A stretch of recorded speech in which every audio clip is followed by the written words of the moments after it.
this thing live? Okay, so that's new. Welcome to Panicle Podcast for Geeks. This one is the one about Lord of the Rings. My guests today are Steven Najarian and Carrie Drake, who Carrie you guys know because he's always on here talking to me about Star Wars stuff. Star Wars. I'm just blown away because I usually use Streamlabs OBS to go live, and it just goes live, and then I have to watch on Twitch to see all the chat stuff happening. But apparently, I found out last week, Carrie, every time I've done these calls, I haven't logged into Streamlabs OBS. I've just been pushing live, and apparently Okay. when you log in, you're actually working with the program at 100%. Like you get all these extra stuff. So Wow. so like now my chat, like the chat window for Twitch is in Streamlabs OBS. So I can like, I usually have a separate window open to watch us to make sure we're live. I have another window with a Mhm. pop up to make sure in case someone's chatting with me. So it's all here, which is kind of nice. Like, Yeah, Streamlabs OBS is pretty nice. for anyone who's watching, if you have any tips on how I can get a background here, that would be nice because I hate this black background. I wanted to put a space theme from the Ancient One series, but You I should be able to make an overlay of just a does, flat image and then you in overlay in on top of Streamlabs. this. Oh, in You Streamlabs, should okay. be. Yeah, in Streamlabs you should be able to just make a Well, I did that an in image. Streamlabs, but then it appeared like when I, because this call is coming through Discord, and it appears because I have a color layer under it, but Discord seems to have taken over the color side of it. So, either way, let's get to the topic on hand, which is Lord of the Rings. Talk about the greatest book of all time. Oh, let's relax, bro. Relax. I was trying to think the other day about the first time I actually read Lord of the Rings because when I was younger, I tended to read a lot of like shorter books, let's just say, because I would take one look at Lord of the Rings and be like, that's a fat book, and I really don't want to read it. It's thousands of pages. It's like 1,000 pages plus, and I remember at that point I was reading like just shorter books like Jack Kerouac or R.L. Stein or anything that was like I'd look at the book and be like 100 pages, I can handle this. But then I remember I was going on a trip to India, and my one of my friends gifted me Lord of the Rings. He's like, you're gonna be on that plane for a minute, you're gonna be in another country for like 3 weeks, and he's like, this should take you 3 weeks to read at the pace you've been reading. You'll have plenty of time to finish it. I finished the book day 3 in India. Like it was just done. I just couldn't stop reading it on the plane. So like with that the flight's like 13 or 14 hours. I was halfway through the book, Wow. and as soon as I got to my dad's home there, I was sitting in the living room just reading. I remember my sister was like, "You're gonna finish that book, and you're not have any other books to read." And you know what my second book was? It was But Willow 2. Do you remember the movie Willow? yeah. Okay, there is a book for it. So my second, it sucks, by the way. All right, that was my. I remember I picked it up and I was like, well, I guess you're reading this now. And I got like halfway through and I was like, I can't read this book. It's horrible, you know. So I started reading Lord of the Rings again. There you go. But I remember like that book was the moment where I had that epiphany where I probably should read more fantasy novels. Like Yeah. I was never. I love fantasy movies, and I love sci-fi, obviously. But reading a fantasy novel was like just not in. Like I just couldn't do it because in my head I was like, "There's a lot of world building," and I was lazy. I was like, this stuff's gonna confuse me, and there's so much to read. But that's one thing I realized that a lot of people don't like about Lord of the Rings. They hate the names and the world building aspect of it. But I'm like, Yeah. that's the cool stuff, and That's the stuff that keeps you coming back. I guess some of us anyway, So Right. Well, I think the thing is, what's cool about Lord of the Rings is like Tolkien didn't really necessarily write it for anyone else. Like he writes it like this. I'm writing this for me, and if you're along for the ride, great. But like he wrote it in a way that no one would tell you to write a book. Like there's Right. crazy amount of lore that he doesn't explain. There's like passages that are in a totally different language that there's Yeah. You know, you got to wait until the third book to even get the breakdown of what the language is. Um, But no I like subtitles or anything. Like, the thing I liked about the language building in that series was he didn't just like it wasn't like I'll use Lovecraft as an example where he just like made up some words probably. I mean, Lovecraft could have been possessed by a demon for all I know, but he didn't just like make up a language. He actually like created Yeah. like for let's use the Elvish for example in the book. yeah, He created that whole language and then put it in the book so you can like reference it later to a certain. I mean, now I think they've embellished on it a lot. So like you could actually learn Elvish if you wanted to, which would be cool. yep. I thought about learning that one day, but I don't know who would learn it with me other than you, Steven. No, my hard line on Tolkien is I'm not learning Elvish or Dwarvish or I'm amazed. Tolkien language. It's just too much. You for should me. not learn. No one Like, wants to learn Dwarvish, man. Come on. No. Yeah, but dwarves are awesome. Sorry. I wanted to get Sean Murray on this call because that dude seems to not like dwarves. I was like, The dwarves what did they do to you when you were a kid, Sean? Talk to me about this. What'd you say? No, just say dwarves. I think are my favorite race. Really? Tolkien, yeah. I always loved elves. In almost every fantasy series, but in Lord of the Rings, they always made them like true assholes. You know, like, and I get it to a certain degree, like, because I think from Tolkien's perspective, you know, the elves are supposed to be like a superior race, Mhm. right? And even though they didn't save the world at the end, because they're weak sauce actually. Well, so you know, on my Twitch streams, I often talk about Lord of the Rings and the Silmarillion, and the whole thing, like with the Silmarillion, the story of the elves is really a parallel for the Christian, like Garden of Eden, the fall of man, Mm-hmm. and you know, I always talk about the big. I call him the big bad insult of Tolkien, Fëanor, the guy. He was the elf who made the Silmarils. He basically was corrupted by Morgoth and got really angry at Morgoth and the Valar and convinced a huge number of elves to leave the Blessed Realm, go back to Middle Earth, and wage war against Morgoth in a feudal, you know, insane attempt at vengeance. And the thing is so sad is like he realizes there's no way they can win, but he forces his sons to double down on their oath to no matter what fight for the Silmarils, and knowing that it's hopeless. Like it's I don't remember See, the Silmarillion. that's what I was talking about. Before the show, when I was saying that he's like you're like the king of Tolkien here. Silmarillion's my jam.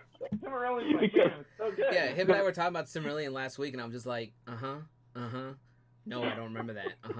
And I went and dug out the book because I'm like, I kind of want to reread it, but the Silmarillion always felt like, I remember when I was in my teens, I thought I would, you know, read the Bible just to like get all that information in my head, because like, you know, you get like growing up Catholic, you got piecemeal some of the information, you'd hear things like, I read the book of Revelations, which is fucking scary, by the way. If you're gonna read anything from the Bible, read the book of Revelations, and then go have a shot of whiskey because you're gonna have nightmares for the rest of your life. But the Silmarillion felt like reading like the Old Testament, and I get where Tolkien was coming from there, because like, you know, what are they called, the Inklings, like him and C.S. Lewis were all chummy, and they were both, I think C.S. Lewis was more heavily Christian and religious. I don't know how religious Tolkien was. I don't remember. But I don't know if it was. I think because Tolkien was a pretty devout Christian, but he also really hated allegory. Yeah. And like, the Lord of the Rings has a lot of Christian values Yeah. You know, the fundamental story is very Christian, Yeah. and he pulls a lot from the Bible when he does the Silmarillion, and that's one of the reasons why Tolkien is so beloved with Christians and the religious community. But Sure. he did not like Kind of. the Kind of, Jesus yeah. lion and. I mean, C.S. Lewis went Right. straight for it, right? He was like, I ain't gonna fuck Yeah, around. yeah. The witch is the devil. Yeah. The lion is Jesus. Yeah. Let's go. You Yeah. know? But I would say that the books like The Lion, the Witch, and the Wardrobe, or the Chronicles of Narnia, much more easily digestible. It's baby food Well, compared C.S. to Tolkien's like. It's kind of like what Steven was saying before. Is Tolkien like so? C.S. Lewis wrote those books saying, "I'm gonna aim for this young adult audience. Right. And this is what they can handle." Versus Right. Tolkien was like, "This is the kind of book I want to read." Yeah. He didn't care if you didn't want the nuances of the family lineage or like all the They extra asked fluff. him to do The Hobbit too. And That's what they got. and they got the friggin' Lord of the Rings. Yeah. I mean, So I'm glad we got Lord of the Rings versus The Hobbit too, because yikes. Yeah. I mean, you Yeah. can also see like when Tolkien, the beginning of the Lord of the Rings, Tolkien doesn't totally know what he's doing. Like, I really don't like Tom Bombadil. I hate Tom Bombadil. Oh So- no. That is so like in the vein of The Hobbit. I'm leaving this call right now. Is that your favorite? Did you base your whole look off of Tom Bombadil? Exactly. I hate Tom Bombadil. Exactly, man. I put on my blue pants and I just go singing character was- singing down my driveway. Bombadiling? Yeah. Yeah, That character was very half and half. It was very much like, is he the Jar Jar Binks of Lord of the Rings? But he's kind of like, He's filler. I mean, he's not God, but he's an enormously powerful yes. character who has almost nothing to do with the main plot of the story. It's like this really weird aside. There's a little bit of the adventure where they get trapped in the tree, and Bombadil just sort of sings everything back to normal, and then they go on, but you get the idea that Bombadil is some huge godlike. He's like a demigod of sorts, is what he is. It's like if God retired. That's kind of how I think of it. The thing I don't like about Bombadil is Tolkien never explained how he fits into the mythology, and for someone he doesn't who do it has anywhere. this very meticulous breakdown of Eru, Iluvatar, the Valar, the Maiar, everything. Right. So Tom Bombadil, is he a Maiar? Tolkien, no, Right. he's not a Maiar. Yeah, Is right. he a Valar? No, he's not a Valar. Okay, is he Eru? And he's like, no. I'm like, how does this guy even fit He's trolling. into your... Yeah. And Tolkien it's literally just, Tolkien literally wrote that character and then was just like, eh. And then he's like, do I fix this? Nah. He's like, Well, it's time to go hang out with my friends. I think Tom Tolkien Bombadil liked the predates. message. Yeah. Right. Tolkien liked the message that Tom Bombadil had, and then he was like, I just don't really see or care how to fit him into my mythology, so I'm just not going to. And it just drives me nuts. I mean, it's possible he just got bored with his own character. Well, so my take on this, Bombadil predates Lord of the Rings. In other words, Tolkien wrote about Tom Bombadil in previous short stories, at least one, and I think he just liked the character so much he just shoehorned him into this story and just said, you don't like it, I don't care. Yeah. Yeah, that's what I'm saying. He was basically like, I'm not touching this character again. This is kind of I mean, I think it's great to have a character that, is introduced that is not affected by the ring. Mm-hmm. Like that. Yeah. Like, I think like that is important, but I just can't get it around my head that someone who is so meticulously, built up and created this world, that you just have this thing that is by itself and is totally separate. It doesn't fit anywhere.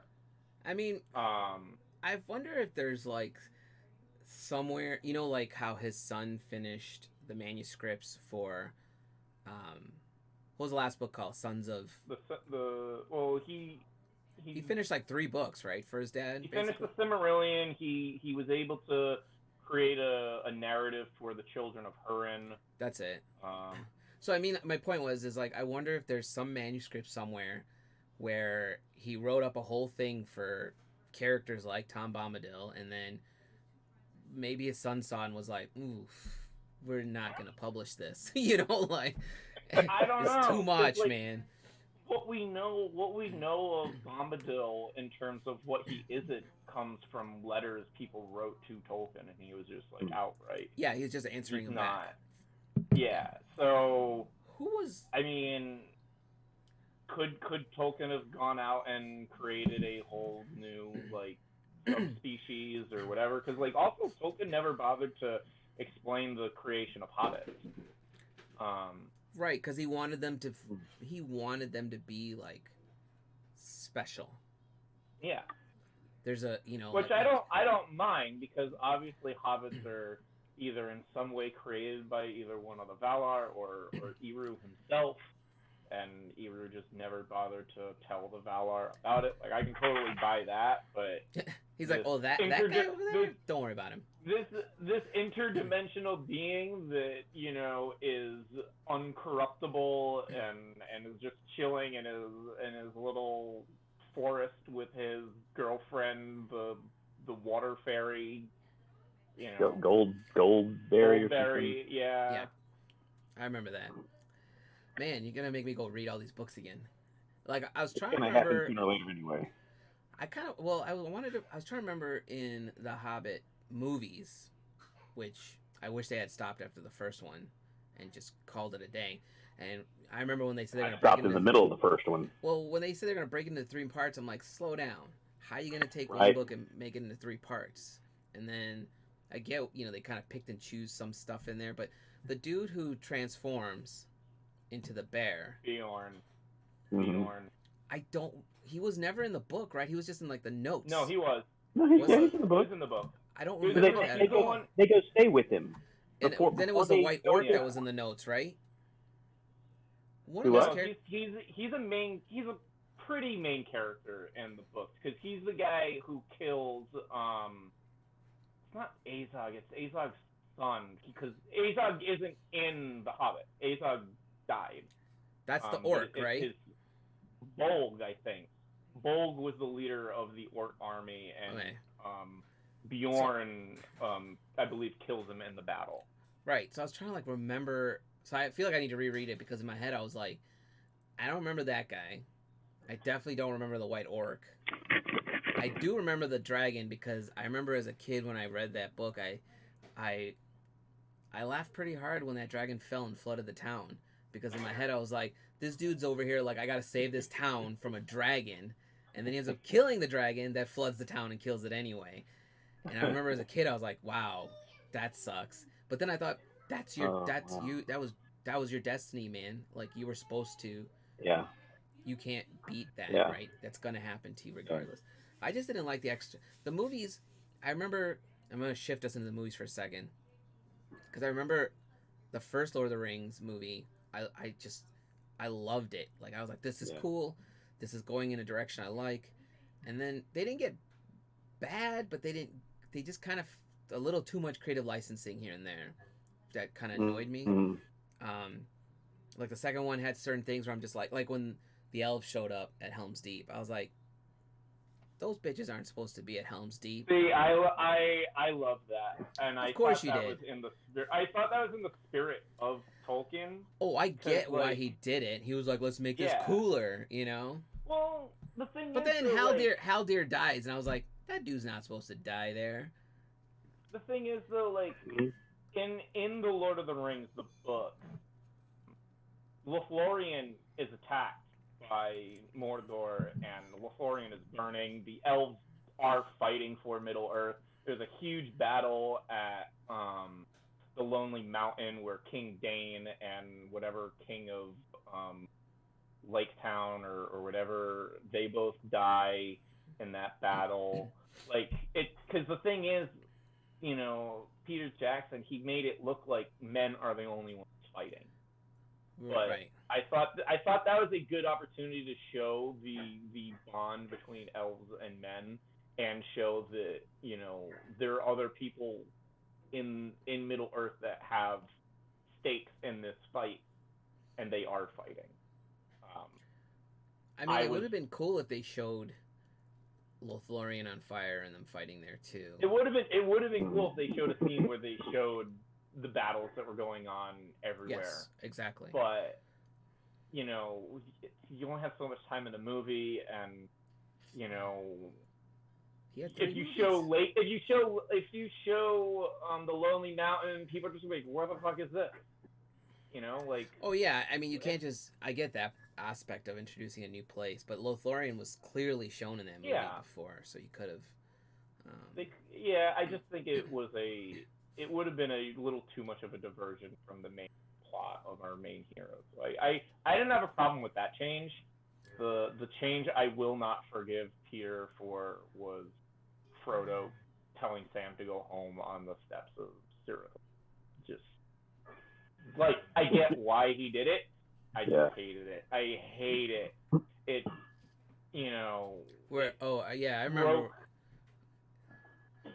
Don't you leave him, Samwise Gamgee. Like, that was the whole thing. Like, right. Sam refused to leave Frodo because their bond and their friendship was unbreakable. Right. And to see it be destroyed over something so stupid, like, Sam wouldn't listen. Sam would never have left.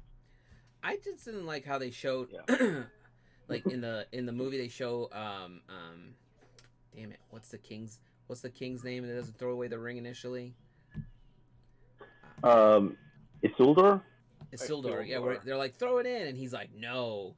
And I'm just like, it would have been cooler if you just showed him walk over there and change his mind and leave, versus a high elf standing there telling him to do it, because I would have just shanked him and kicked him in, been like, yo man, you gotta get rid of that.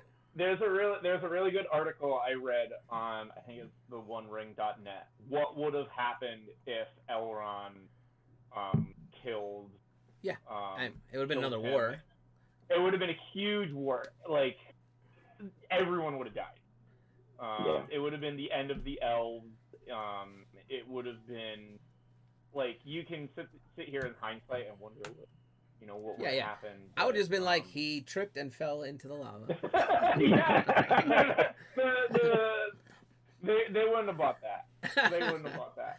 But I mean, the thing was, he sacrificed himself for you. I mean, and then the same thing. I like, because they kind of do that at the end with Frodo too. But that part I understand with Frodo, because like Gollum ends up coming in there and doing his thing, and he's that's how the book was too, right? He's that unlikely hero. Well, the difference was,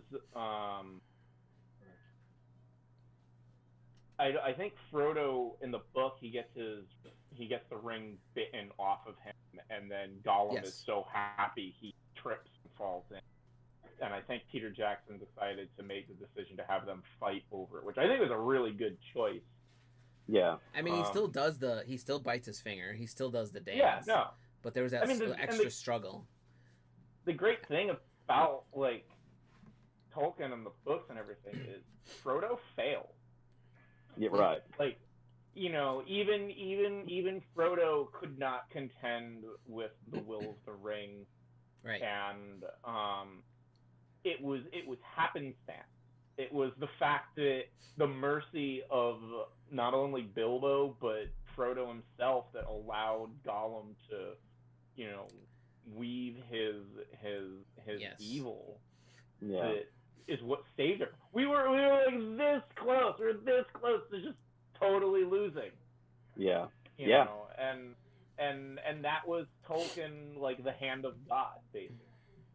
Well, it takes it right back to the Silmarillion, because and like I've said before, I'm not like the genius with this stuff. You better get this right, Carrie. Yeah, and correct me if I'm wrong, but Tolkien describes everything, like the creation being kind of a song, and even Yeah. when evil introduces discord into the great melody of creation, uh, who's God in this world? Eru Yeah, Iluvatar. yeah. He weaves that discord into the melody, basically saying that it it's going to happen the way I want it to happen, no matter who gets in my way. So even though Frodo failed, even though Gollum wins, it still happens the way Iluvatar wants. Yeah, I mean, like, there's in the books there was like Frodo was talking to Gandalf. I think he was mentioning how, like, you know, there is forces at work that are greater than you or I, and the overarching theme of the Lord of the Rings is, you don't sit around and wait for, like, divine saving. Like, God isn't going to just come down and save everyone. You have to be in the right mindset. You have to, you know, you have to do the right things. You have to fight for it, and it's going to be hard, and there's going to be sacrifices, and you or other people might fall, but things are going to work out. Yeah. And that's what is such a great message in the book, is that the idea of hope and hopelessness. Right. That you always fight because there is always hope, and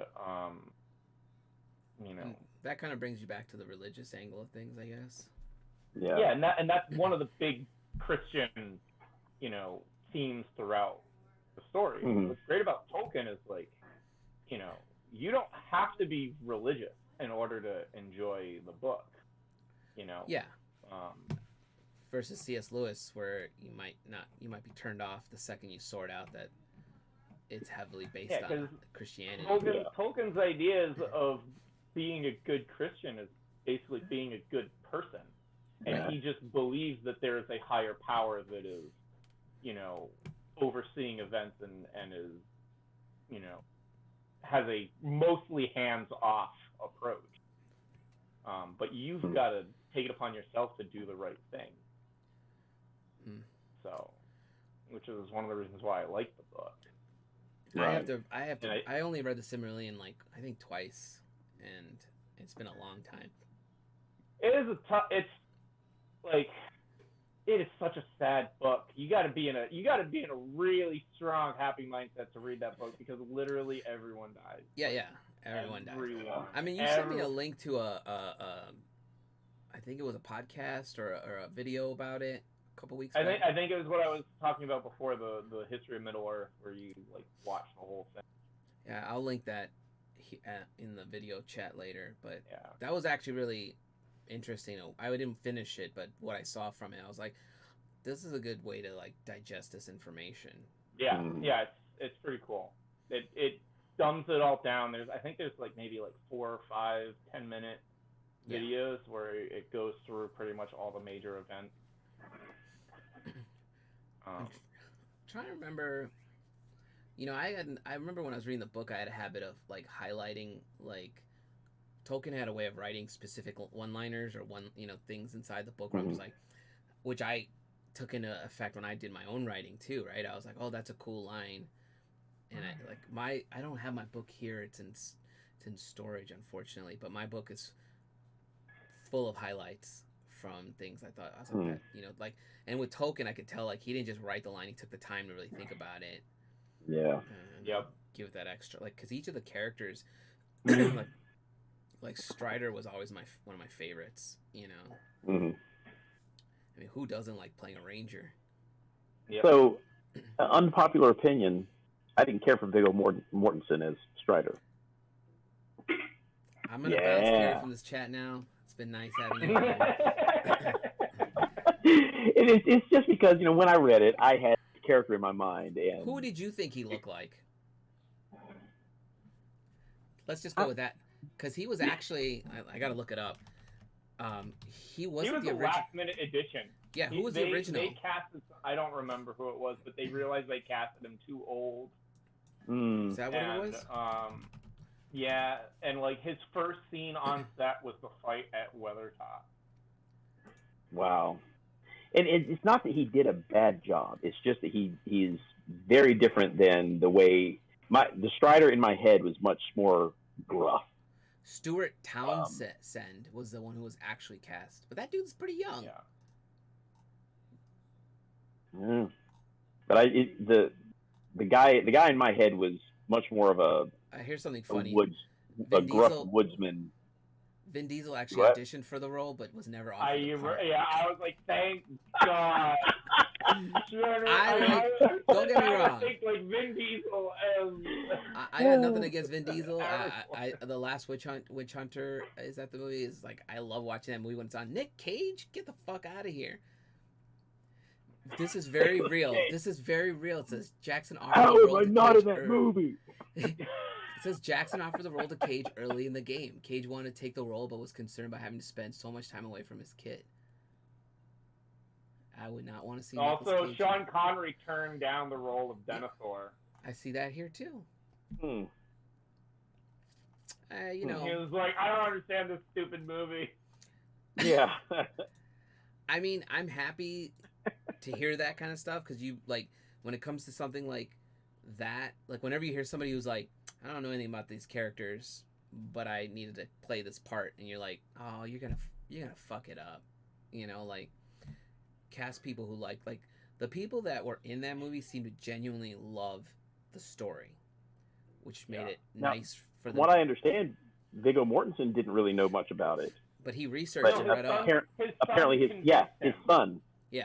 And then I guess you have to do this. You have to do this. You have to do it.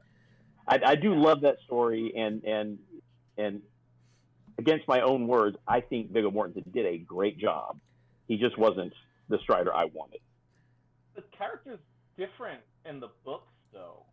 Like, because in the books, the whole plan for Aragorn was, I'm gonna go with the Fellowship to Gondor, and then I'm gonna take up my seat, and I'm gonna help. Right. You know, I'm gonna claim my kingship, and right.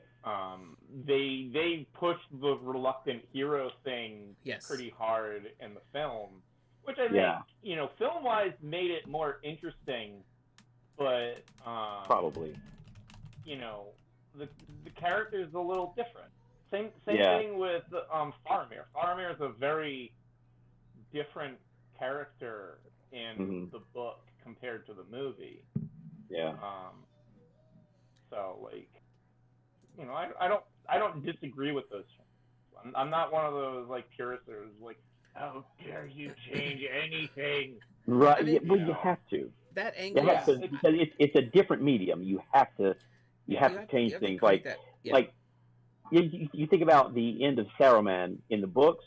It's kind of like anticlimactic. In the movie, that was a hell of an ending for him. Yeah, well, I like that. I like the ending. If you watch the extended edition and actually get the ending. Yeah. You get that. I hated that ending in the book so much. I was just like, really? That's okay. And it's felt like a cop out, but maybe I'm not seeing something there in the writing. But so I would think it's because Tolkien wanted to show him diminished and suffering. Yeah. In the movies, he's still mighty Saruman until he just dies. You know what I mean? He wanted failed. Saruman in the Shire for the scouring of the Shire. Like, I think he wanted to show how far, you know, Saruman and Sauron's corruption has spread. He wanted to show, you know, the hobbits returning as heroes and leading a resistance, and showing that Saruman fell because he's an asshole, and that Roma finally had enough. And I was like, I can't deal with this guy anymore. So it makes it for an anticlimactic scene in terms of you know what happens with Panic, but I mean, Tolkien had a different, you know, and that's again like where it wouldn't have worked in the film. because the Right. Scouring of the Shire would have taken forever, and people would have been like, "This movie is too long. It needs to freaking end." Yeah. They already were saying Oh, that. so my Yeah, friends no, and they I, already were. Yeah. my friends and I did when we were younger, we did the Lord of the Rings marathon one day Mm. with the extended cuts. Ooh. Yeah. Dude, we started at like 10 in the morning, and we only took a break to order food, and then I think we finished at like 10 or 11 at night. And Yeah. it was just like literally sitting in my friend's living room. I remember we all had our own like reclining chairs or like camping chairs. We're all just sitting there watching this movie. Some people who were in the room, I remember, had never read the books or seen the movies, so it's kind of cool to see them like Wow. soak it all up. Yeah. And obviously, some people in the room That's were a huge tough fans. introduction. It is, Yeah. and I remember talking Yeah. to like 2 or 3 of my friends who were there, and I was just like, "Are you sure you want to watch the extended cuts with us? Because these are like 3.5 hours each, man, or something. They're long." And someone like me, I'll just sit there and watch it, right? Because I'm just like, "Oh, Yeah. this is Yeah. amazing." But someone like, Joe, who hasn't seen it, or my friend, I remember my friend's girlfriend at that time, Rose, was watching it. Rosie was watching it with us, and she was a little irked because we would get excited about scenes and speak out loud sometimes. We'd be like, "This part's awesome," like, Yep. "Shut up," like, stop watching. You should not. Oh, you should also not. If you've never seen a movie and you're watching with fanatics, you should not Yeah. do that, because we're Yeah. gonna like. It's like watching Star Wars with me. Like, I'm gonna be like, "This is my favorite part," like, there's no way I'm just gonna be like, "I'll stay quiet for you." Fuck that shit. Star Wars has been out since 1977. You've had plenty of time to watch it. Yeah. Like, watch Fellowship of the Ring. Like the scene with the Balrog. Everyone's yelling, "You shall not." Yeah. Yeah. Oh my god. I remember when I first saw that. I still remember when I first saw that movie. I got my mom and my sister to watch it one day, and they were half in and half out, right? But when that Balrog showed up, they were both like, and I'm like, yeah, Yeah. man, I would run too if that thing was coming at me. I wouldn't be Yeah. like, yo, you guys keep running. I'm gonna stand on this bridge and fight this thing. I'm gonna be like, let's get the fuck out of here. Yeah. Like, the I mean, the exit's Balrog right is there. what made me become an illustrator. Like, Really? I was always into fantasy, but I had a very like hands-off approach because I always thought like, it was like cheesy and corny, like 1980s stuff. Sure. And I heard like the Lord of the Rings was like the greatest fantasy book of all time, and there, like, when I was younger, it was like, well, if I read this and I don't like it, then that Mhm. means I'm not gonna like anything else that's fantasy. So let me Right. like, I had the same you thought know, process. yeah. So when I saw the trailer, though, I was like, this looks awesome. Yeah. And I saw the movie. It came out on a Wednesday. I saw it with some friends on Friday. I was just like, I was hooked. I was absolutely hooked. And Yeah. and I went. I made my dad take me to Barnes and Noble on Sunday to get the book, to read the book. So like, I'm not waiting a year to find out what happens next. Right. Yeah. And I got the art book, and I just was like seeing Alan Lee and John Howe's illustrations, and all of a sudden it just like hit me like, I didn't think like this stuff existed, the type of fantasy that I like, and See, it's Yeah. all here. Like, and it just made me realize how much I really do love art, and made me realize that's what I want to do.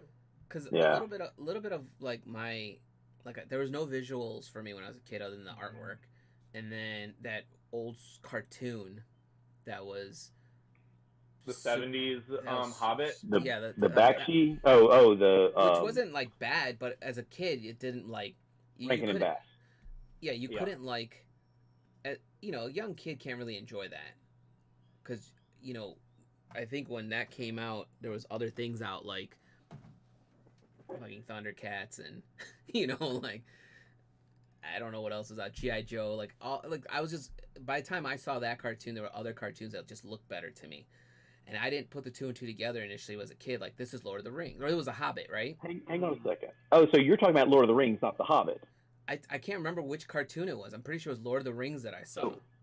Yeah, Because okay. the Hobbit is the same animation house that did Thundercats. That's why I'm. Right. They Yeah. became like I remember you and I had that discussion how they evolved into that. Yeah. And I was just like, Yeah. what? Well, and I also Yeah. they leveled up their animation game apparently, you know. Um, but like I still remember seeing that and being just confused, like I didn't know what I was watching, and because it was Yeah. just like kind of like not. I get what they were trying to do, but they're also like that was geared towards the purists who knew what they were seeing, and I Yeah. remember like I never had a clear cut idea what the Balrog could look like, except from like the artwork that you would see, and you're like, that's a scary looking fire demon. But then you So saw, just to be clear, right now you're talking about the Bakshi animation, the Lord of Yeah. the Rings, Ralph Bakshi. yeah, Okay. and but then there was who did the original artwork for the Balrog, Steven? I can't remember. What some Lord of the Rings fan you are? Why do I have you on the show? I mean, uh, Tolkien is I don't- an either illustrator. way. Tolkien probably illustrated the Balrog at some point. So I could look Tolkien I can look it up later. But there was a piece I remember I saw and I thought, okay, again, Probably It's- John Howe. John Howe has the most iconic. I'm guessing Yeah. that's I think that's the Balrog. I think you're right. And I'm like it didn't really like get to me till I saw it live on like when I saw it on film. And I'm talking about the new movies. I was like, Yeah. holy crap! Like You. that is not what I imagined. And then this whole sequence where, in the books where Gandalf battles the Balrog. I always loved that, where he's like, and then I smote his ruin upon the mountainside. I'm like, yeah, Mm. But I'm like, what a cool way of saying that. That's one of those Yeah. Tolkien lines that I highlighted in the book, right? Yeah. And I was like, I still didn't imagine them plummeting and fighting and stuff. So I was like, that whole sequence was done so well. And Yeah. I forgot where I was going with this, but the first one I really, really loved. I remember my friend Jason and I was living at U of I in Champaign at the time. I remember we drove 2.5 hours into town to watch the midnight show with like 20 of our really good friends in the theater. And I remember halfway through that movie, I had to pee really bad, but I held it because I'm like, I don't want to miss a single minute of this. Yeah. That movie was long, okay? Yeah. And we do the same thing for the next two movies. I remember for the second movie, I drove back in from Champaign, and I remember my car blew out a headlight on the way in and everything. And I was like, oh God, please don't let me get pulled over. Just let me get to the theater. And the third movie there were parts of it I didn't like. But there are parts I really like. The mouth of Sauron scared the fuck out of me when that thing came out and started talking. And I was like, that is not what I imagined that to look like. The Return of the King. I can't decide which one is my least favorite. The Two Towers or Return of the King. I think it's Return. yeah, But you're right. My favorite scene of all time in all film is in Return, and that's when Theoden shows up at the Battle of Pelennor Fields, and he has that speech, and the music, the visuals, everything. I get goosebumps every time I watch it, and I talk about how like everyone is always like, the book is always better. The book is always better. Yes, as a whole, but the visual, that right? Scene, yeah. There's like I remember reading it, and I'm like, why the hell are the writers chanting death over and over? Like, I don't get it. And when you see it, and the visuals and everything, it's just so much more impactful than I think anything you could write. And I love that scene. It is my favorite scene. I don't know if any other filmmaker could write and direct a scene that I will feel more than that. Wow, high props to Peter Jackson. Yeah. I think Return of the King has some of the best individual scenes, because also like the scene where Pippin is singing to Denethor while the knights are going on their basic suicide mission. Like, it's a great scene. There's so many great individual scenes. It's just there's a lot of things I just didn't like that he changed. Some of the pacing seems really weird because, like, they say it takes 3 days to get to Gondor from Meduseld, and they get there in 1 day. Yeah, well, that's just, you know, You that's know, for the movies. I You hated can't calculate on Denethor pace. in the movie. Denethor was a freaking cartoon character That actor always brings a little extra to his roles.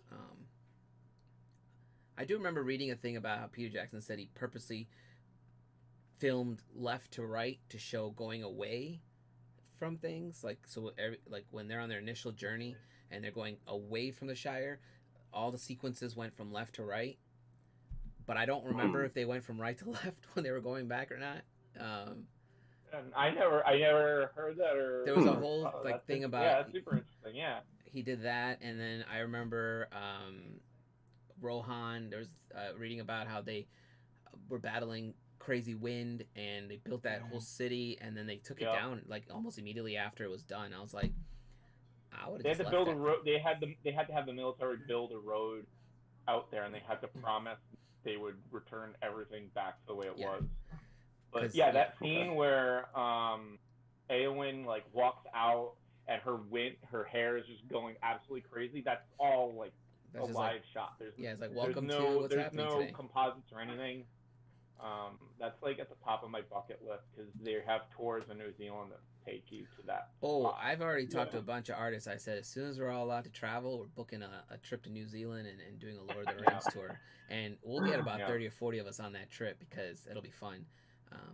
But I was thinking when you're saying your favorite scene, I was thinking I always loved the scene at Helm's Deep where, where he's like look to the north, and and like he shows up, and at first you're like, that's just Gandalf. He's not gonna be able to do shit on his own. But then you see Éomer and all the riders, and you're like, yo, they got the high ground, like they're coming straight down, like. And I was like, that whole sequence I loved. I always, in Return of the King, I always really loved the end where all the hobbits kneel down, and he's like, you never have to kneel down or something. And I'm just like, yeah, you bow to no one. Yeah, you bow to no one. And I was like, yeah, man. I'd be like, that's right. I mean, they really, there's scenes like that. Like I said, like the mouth, like when that thing first started talking, I was like in my head, I did not envision couple things like that, but I had a side note. I remember when I first saw The Witch King, and as a kid, when I think I was like 6 or 7, my dad had actually bought me remember those old costumes with the masks with the rubber bands, and my dad thought it was a Black Knight, but it was actually a Witch King outfit, which as a kid you don't know any better, so your dad's like, hey, you're gonna be a Black Knight, and you're like, cool, man, a Black Knight it is. But I was, what is it, the Witch King of Angmar. Yeah, and I saw a photo at my parents' house way before COVID, and I was like, dude, and again, I had no knowledge of Lord of the Rings at that time, but there it is, so I was like, kind of cool that it was in my life without me even knowing it was in my life. Witch King is actually a cool character. I read up a lot on his backstory. Yep. If you've never read about which is what I'm excited about for the Amazon show. So, is that still happening? Yes. Okay. Yes. They're doing it. The Amazon show is going to be the second age of Middle. Good, because I want to see the Witch King story. Is one of those stories. It's basically going to be the entire prologue from the Fellowship of the Ring. The formation of power, Sauron's first war on Middle Earth, the Numenorians coming and kicking his ass, and then he goes to Numenor as a prisoner, and then eventually works his way out of prison, becomes like an advisor to the king, and tricks them all into going to war against the Valar. They all die except for Elendil and his little like merry band. And then you go back to Middle Earth, and then you have the Battle of the Last Alliance. So that's awesome. Steven needs to wear some glasses when he gets on this call, so he can just be like, yes. Yeah, because the deal with the Tolkien estate is they can't change anything. So if a character is in a specific place at a specific time, Tolkien wrote that. It has to happen. It has to be there. So that deal must have been only for the show, because in the movies they changed. Yeah, no. This Is a deal for the show. Okay. But if any gap, because the Second Age is thousands of years. Right. So any gaps or things that Tolkien did not, say, or he might have alluded to but didn't really go into, that's where the show can kind of take their creative license. But they are not able to change anything from what Tolkien actually wrote. So I mean, I kind of wish they had done that with the movies. I'm excited. I was so disappointed when the initial reports were the Amazon show is going to be the Adventures of Young Aragorn. I remember that. I was like, I don't really care about his young adventures. Like the thing is, I mean, we want this to be like the Game of Thrones competition. It's like, well, like the Adventures of Young Aragorn could be kind of cool, but there's no like existential threat that's gonna destroy humanity. Because Sauron, we didn't know Sauron was even around at that point. Right. It was just Aragorn gallivanting around, fighting in some wars to gain experience, to explore his kingdom without actually having to come out and declare himself. Yeah, he was basically on a D&D raid party. Yeah. I was thinking of it like the Mandalorian in a different setting. Really undercover boss. I mean, like, I guess, it would be kind of cool to see, to a certain degree, a young Aragorn adventure with Legolas tagging along, and it would be them too, because they seem to be friends, If I were directing the Amazon show, how I would start the show would be child Aragorn in Rivendell, and Elrond is explaining, because be like, wait, how am I related to you? And Elrond be like, this is how, and then story. And then story. That's not a bad idea. That's how I would do it, because then that ties into, the Lord of the Rings, because there's a character that has a cameo that we all love and care about, and then it's a great introduction to. My guess is telling a story. Well, my guess is if this show does well, they'll spin it up, because to speak to quickly to Mandalorian, that show's doing so well, they have 3 spin-offs coming out. So my guess is if this show does just as well, we'll get a Tom Bombadil show. Oh my God. I mean, I don't know. Carrie would be in heaven. I really want the Silmarillion. Dude, but the here's the Tolkien thing. estate is so protective. Now you have to be very specific with that. Yeah. Christopher, when he was in charge of the estate, was like, absolutely not, never, ever, ever, ever. He was basically like, the movie rights was a mistake. That should never have happened. I'm not giving away anything. He then stepped down. I think he passed away a year or 2 ago. So the Tolkien estate is under new management, and oh God, new management's like, let's make some dollars. Well, I don't think they're worried about that. I think they're more worried about how Tolkien legacy is being handled and transformed into new media. Well, you don't want it to be turned into just a media cash cow, because then people lose respect for something amazing. Yeah, they wanted it treated with the love and respect it deserves. I'm totally on board. And if the Amazon show does well, and it's beloved by Tolkien fans and the Tolkien estate themselves, they might feel more comfortable giving the right to the Silmarillion to someone. I mean, they would probably only give the rights to someone who shows up with an amazing way of telling that story. It's really hard to tell. I don't know how you would do it. It would be so weird, because it takes place over so many thousands of years. You gotta have the perfect flashback sequences. like what you could maybe do is break down, like you could do a mini series on the children of Hurin Yeah. or Yes. Baron and Luthien, but like, are you gonna tell all the rest of the stuff of everything else going on? Like, I don't know. That's what's gonna. That's what will happen though, right? Like if you're like, let's just say this story, someone's gonna be like, what about the story about Tom Bombadil? You know, like, let's get him in here. I mean, if there's only one thing I could get from the Silmarillion, I'd probably want, like, if I could get like the Children of Hurin, Baron and Luthien, and like the Fall of God. If those are the three things I really want, and they all happen very, very close together. So you could somehow make a series and put them together. Yeah, but the question is, are we gonna do, like, you know, the elves waking up to travel to Amon, you know, Morgoth corrupting Fëanor, the Cimmerils, you know, the That's gonna confuse people. like, That's the thing. I mean, what you need to do is, when you make this current show, you need to hint at these other characters. They can't. That's the problem.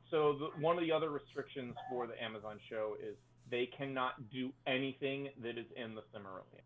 Damn. They only have the rights to the Lord of the Rings. So anything that is in the Lord of the Rings appendices, and I believe the Book of Lost Tales, I think they can pull from, but they are not able to, like, I think like Morgoth is mentioned in the Lord of the Rings, so they could have like a line about Morgoth, but see, that's what I mean. That's where your problems occur, right? Like, you can't just introduce. But the thing is, it's a totally separate story, basically.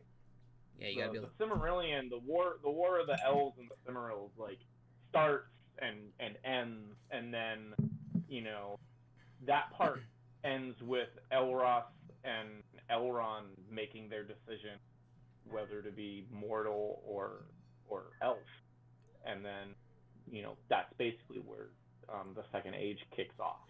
Right. So. And we all know what Elrond picked. Yeah. Well, we're coming up on the last couple minutes here. I'm trying to think if there's anything we really, really missed.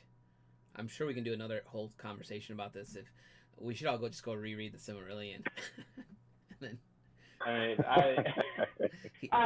say that painfully. My man Fingolfin. Fingolfin is probably my favorite character and hero in Tolkien. I don't remember that character. He's the Fingolfin was the elf who challenged Morgoth to single combat. Okay. And because there was a huge battle. I can't remember if it was the Battle of Unnumbered Tears or not, but Fingolfin was so mad.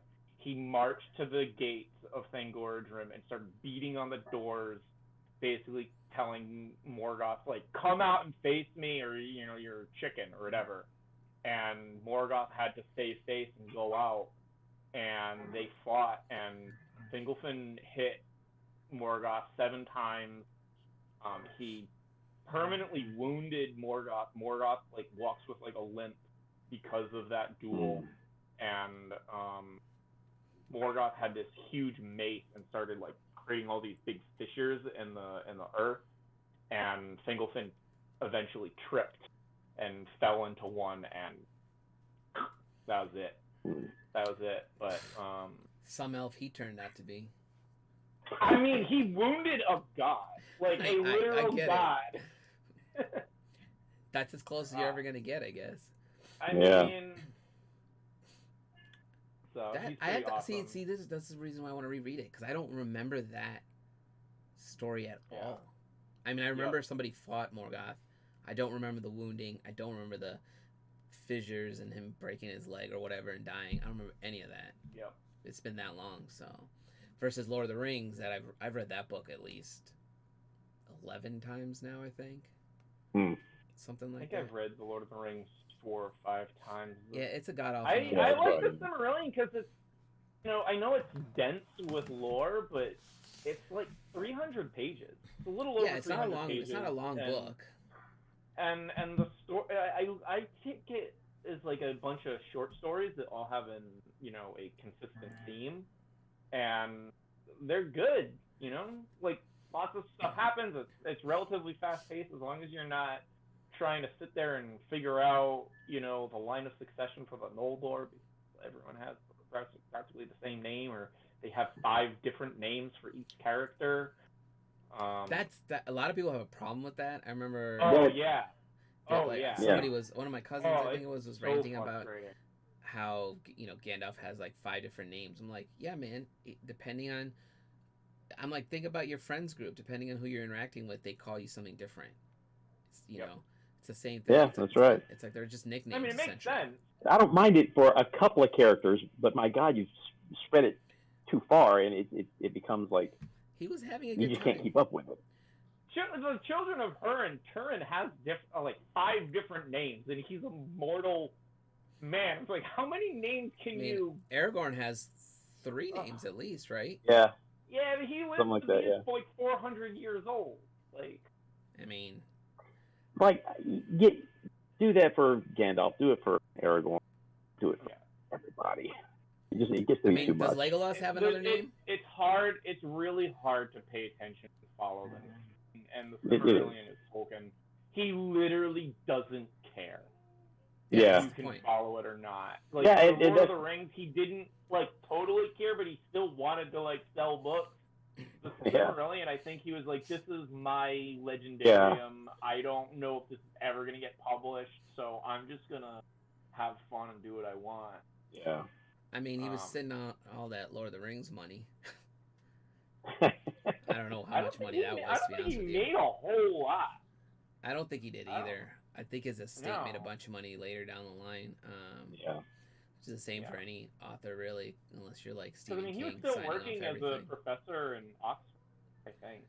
How cool would that be, right? If you're a young author, writer, and then they're like, your instructor is J.R.R. Tolkien. Right. Like, yup. I'd be like, they're laughing like you don't edit Tolkien. Because he's a professor of Anglo-Saxon. Right. He I think there was a word that he kept on using, and when the English publishers, they kept on changing it, and he was like, no. What? Oh. Stop it. I don't remember what it was. It was it was kind of like a weird phrasing, verbiage, how he used a certain word, and they were like, this is wrong. And he's like, no, it's not. It's right. Right. Don't touch it. There's a lot of words, because I realized with my book, one of the people that helped me write the stuff I came up with this writer from the UK, and they spell things specifically there.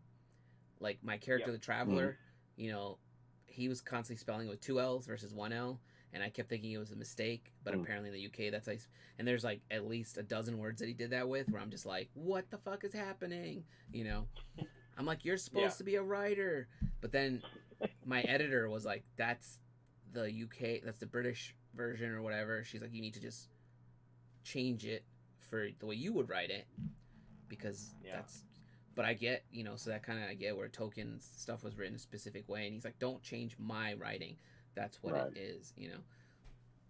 I forgot what I was gonna say. I had another thing to say before we wrap up. I don't remember. It was something about Tolkien's writing and him being a teacher, but like, oh, I remember. There was a thing about, I was reading, and if I can find it, I'll post it in the chat too. But there's a whole thing, like all his stories are coming from different other things that he researched or read. Like Beowulf is a prime example. Yep. And if you guys have never read Beowulf, you got to read the translated version, obviously. But there's a don't read it in that poetic form, because you'll lose your goddamn mind. I think that's what happened to me in English class. I had to read it that way, and I hated it. I absolutely hated it. I hated it. It's so hard to read that way. But I do have, I do have these photos of an original manuscript of Beowulf that I took photos of when I was in London. You're not supposed to take pictures in this museum, apparently, and I didn't know.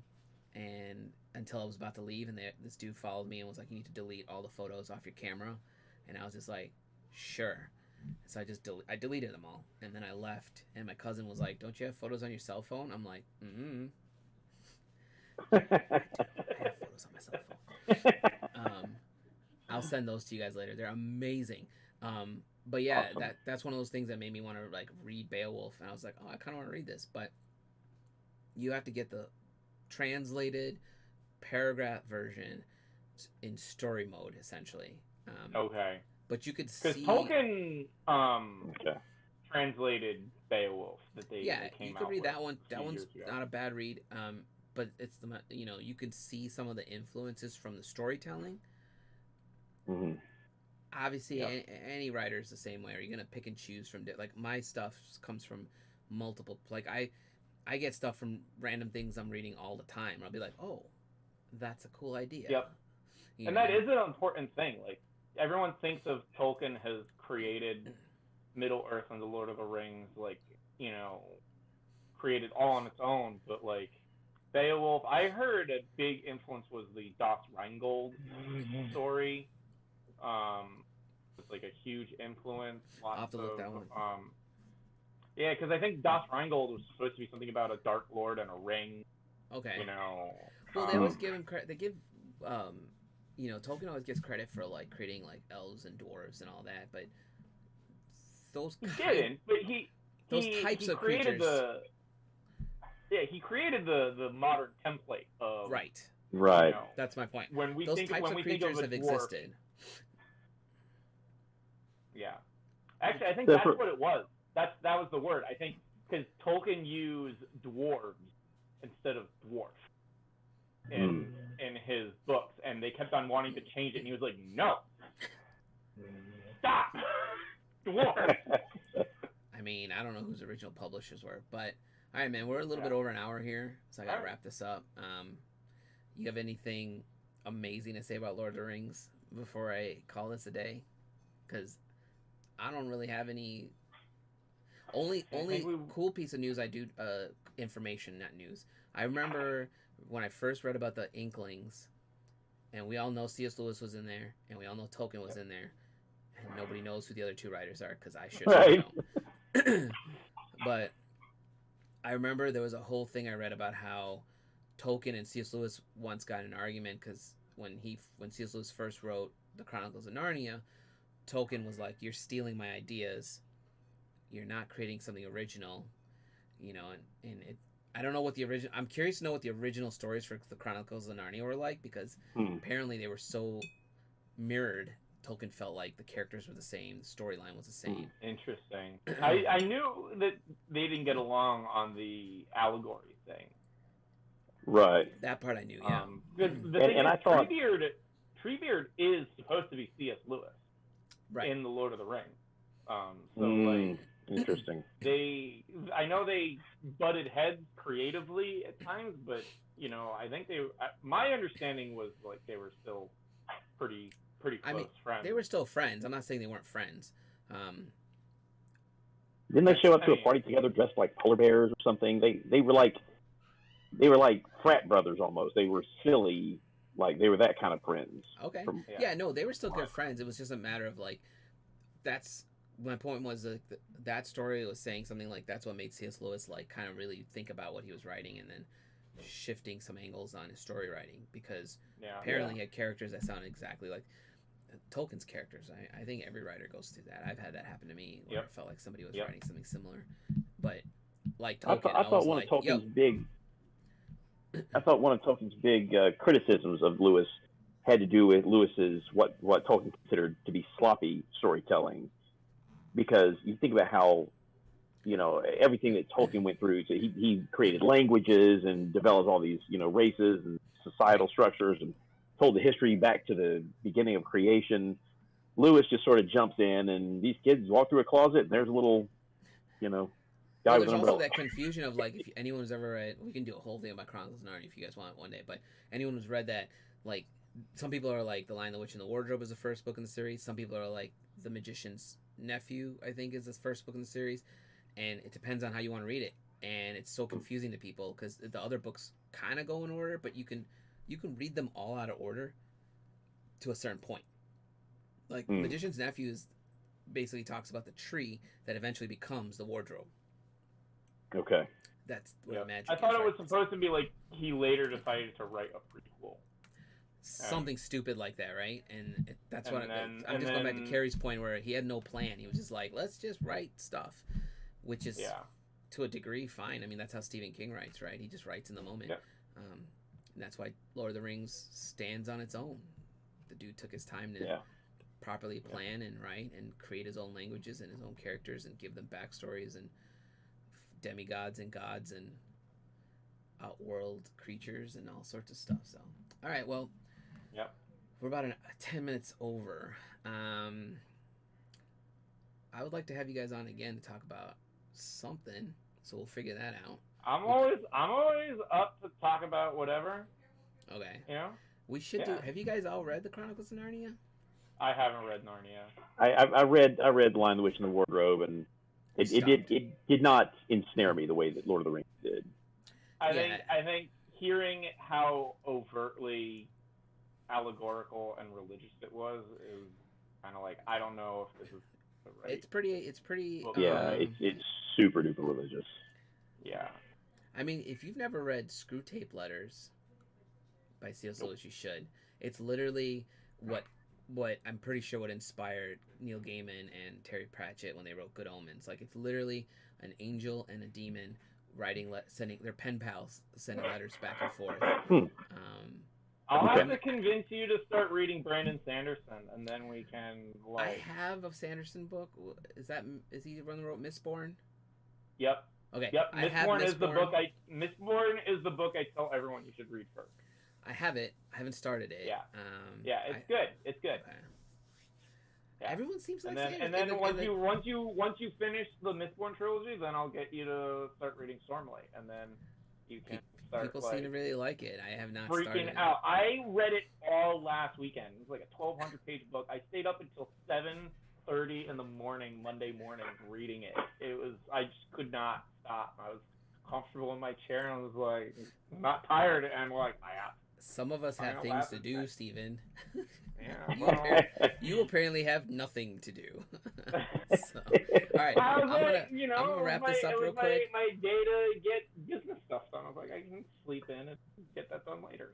All right, hang on. Let me close up the chat and we can talk for a minute. All right, well, thanks for. We had about 6 or 7 viewers at one point. I'm still not used to Twitch. I feel like I should be doing this on YouTube maybe, but I think it's just because I have to build up the stream on here. Are you doing all right? The thing is about Twitch, you gotta.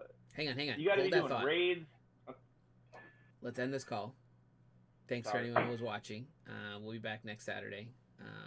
I think next Saturday we're gonna do a talk on Dungeons and Dragons, so that might draw. I got 3 guests lined up for that. So, thanks for watching, guys. I'll talk to you guys later.